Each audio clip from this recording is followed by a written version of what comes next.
ang Immaculada Conception o Immaculate Conception ay isang dogma ng simbahan. Ang dogma ng simbahan ay isang pananampalataya na pinalangkas ng mga leader ng simbahan at ito ay ipinalaganap, ipinatupad sa lahat ng mga mananampalataya at ito ay kailangan na ito ay paniwalaan at walang question kung ano ang Immaculada Conception. Maaring hindi matatagpuan sa Biblia ang Immaculada Conception, subalit hinango ang idea na ito sa banal na Biblia at ito ay pinatupad at naging isang dogma ng simbahan, Katolisismo, at bahagi na tayo sa Katolisismo na simbahan.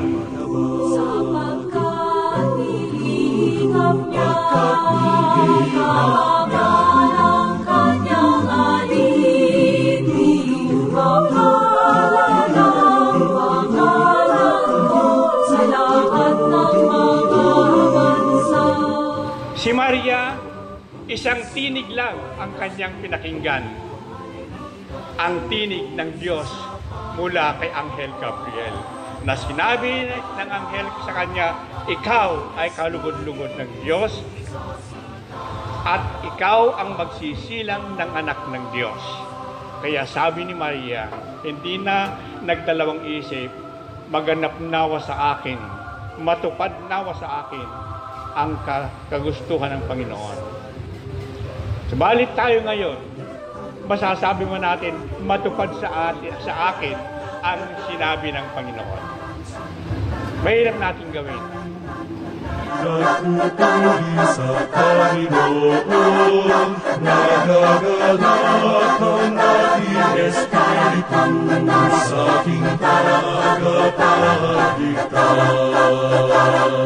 Si Birhen Maria, isinilang na walang bahid ng kasalanan sapagkat binalutan siya ng Panginoon, Diyos ng kabanalan, ng grasya, kaya punong-puno siya ng grasya, at isa ang kanyang pinakinggan, kaya't nangyari ang kaligtasan ng mundo, at ito ay sa pamamagitan na Jesucristo nating Panginoon, at sa pamamagitan niya tayo maliligtas at magiging anak din ng Diyos.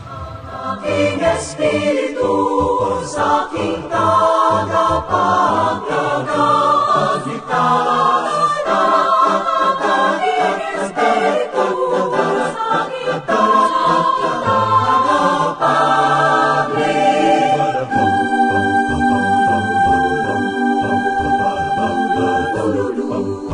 Para